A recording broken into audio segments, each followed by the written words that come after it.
Welcome to Asian Horror Stories, where the shadows whisper and the unknown lurks just beyond your sight. From ancient curses to forgotten legends, every tale unravels the dark secrets hidden in the heart of Asia. Are you ready to step into the nightmare?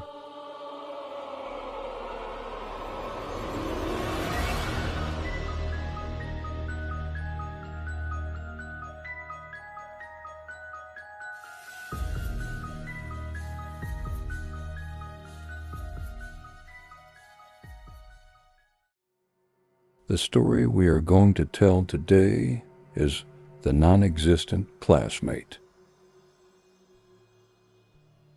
Thursday, April 25th, 2013. I will never forget that day, nor will I ever forget my classmate, Pan Bowen, who exists only in my memory. Few people would believe the things I am about to write, including my family and friends. They claimed that I was overwhelmed by academic pressure, even suspecting that I had schizophrenia. As a result, I spent a long period after the college entrance exam in deep doubt about reality itself.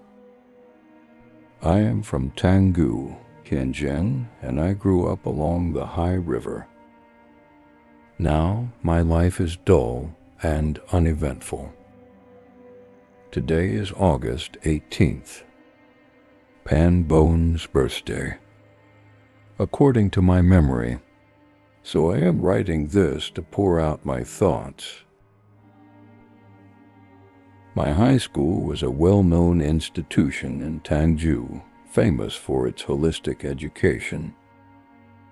The competition for the college entrance exam in Tianjin was not particularly intense, so our senior year wasn't overly stressful. That day, 43 days before the exam, we had our last physical education class before the holiday, after which the class schedule would be adjusted.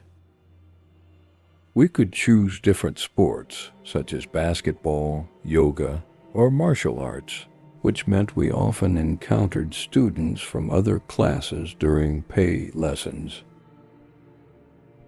I chose badminton.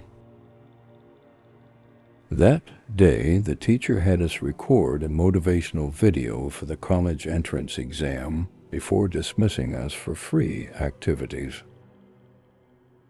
Some students returned to the classroom to study, while others stayed to play badminton, eager to enjoy this rare moment of leisure amid the hectic senior year. I, too, had my racket and planned to play a match with my classmate, Wen. If I could go back to that day, I would give myself a hard slap and go straight back to the classroom to study. We started playing in the corridor, but within 10 minutes, the scorching sun became unbearable. Looking for shade, we moved to an area in front of the dormitory building. This dormitory, connected to the cafeteria, had been abandoned for years. There, in the shadow of the dormitory's corridor, I saw Class 10's June and Pan Bowen engaged in an intense game of badminton.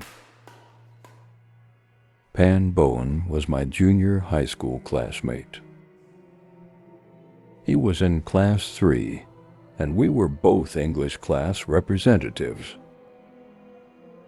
John and I became friends through Pan Bowen's introduction. We exchanged a few words before I started playing with Wen, while John and Pan Bowen continued their game. Eventually, Wen complained that my shots were too powerful, so I switched partners and played against Pan Bowen instead. Then, Pan Bowen accidentally hit the shuttlecock into a basement ventilation window of the dormitory. The shuttlecock was a professional Yonex one, costing as much as my breakfast and lunch combined. That's when I made a decision I regret to this day. I decided to retrieve the shuttlecock. To do so, we had to enter the dormitory building.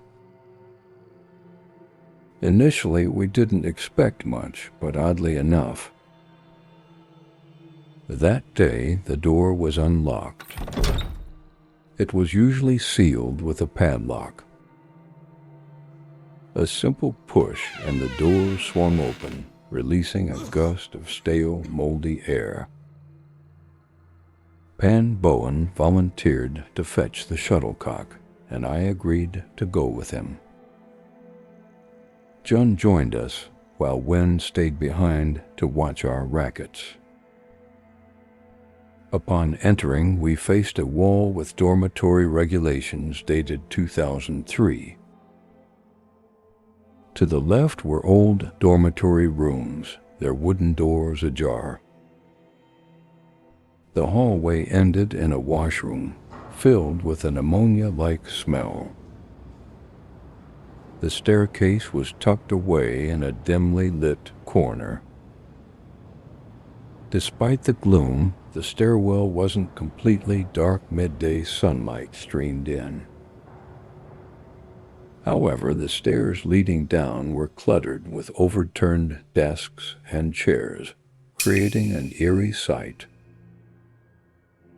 I hesitated and suggested we give up, but Jun, being more agile, nimbly climbed over the obstacles. I reluctantly followed, pulling Pan Bowen along.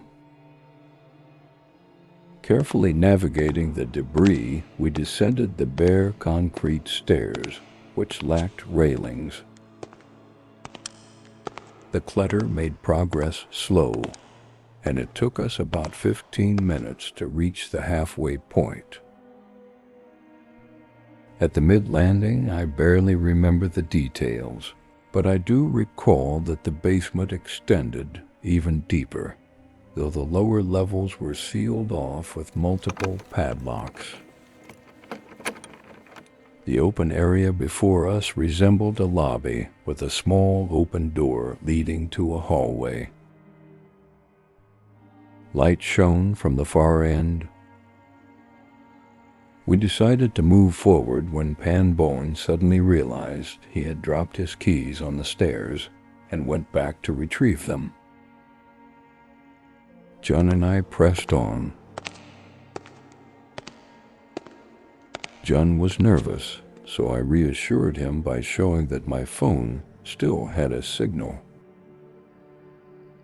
As a school club president, I had visited the school over summer break and had the security guard's contact information. If we got trapped, we could call for help. Light was ahead, but our sense of direction faltered. We wanted to turn back, but somehow we couldn't. It felt like an underground parking lot, empty yet suffocating. I wasn't afraid, just overwhelmed by an adrenaline rush. I urged Jun to run toward the light. I have no memory of how we got there, but eventually we found another staircase and scrambled up in a panic. We emerged from the back entrance of the school, gasping for air. By then, it was lunchtime, and students and parents flooded the streets. We blended into the crowd, skipping lunch entirely and heading straight back to school. When I reached the classroom, I saw Wen. He had taken my racket back to the classroom after waiting for a while. I asked about Pan Bowen's racket, but he looked confused and asked, "Who is Pan Bowen?" I was stunned. I described him, but Wen firmly insisted that he had never heard of such a person. During the lunch break, I went to Pan Bowen's class to find him, but instead I ran into John. His face was flushed, and he shouted at me in panic, loud enough to draw attention from the hallway. "Pan Bowen is gone." My heart sank. I asked if he might have fallen inside, but John was in tears, insisting that no one recognized Pan Bowen anymore. Just then, the grade supervisor passed by and assumed we were arguing. Curious students gathered, some claiming John must be heat-stricken. I asked a passing girl where Pan Bowen was, and she looked puzzled. John kept talking about someone named Pan Bowen at noon, but there's no such person in our class. I rushed back to the dormitory building, only to find the entrance locked as usual. My legs gave out beneath me, and my mind buzzed with confusion. That afternoon, I sat through chemistry class in a daze, unable to register a single word. After class, I asked a paid teacher about Pan Bowen, but he had no record of such a student in our grade. I won't describe how I endured the rest of the day. Wynne ignored me for the entire afternoon. During evening self-study, the homeroom teacher casually mentioned that a student had been taken home by their parents due to stress-induced hallucinations. Then he cracked a joke about relieving stress before resuming the lesson. On my way home that night, I checked my phone to log into my messaging app, but it had mysteriously run out of battery. That was unusual. When I finally got home and powered on my computer, I saw that John had been removed from the class group chat. He had spammed over 100 messages about Pan Bowen and had sent me 9 messages before vanishing. Trembling, I searched for Pan Bowen's contact. He was gone. My phone rebooted, showing the date as January 1st, 1970, at 11:52 a.m. I still remember that moment. Once connected to Wi-Fi, the time corrected itself, and my messaging app logged in, but there were no chat records. Most of my phone's photos were corrupted, except for a few saved images.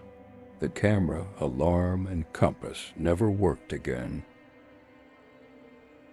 Pan Bowen vanished from existence. Aside from John and me, no one remembered him. Even the class roster had shifted. His student number no longer existed. That evening, when I told my family, they simply said, "Are you feeling all right?"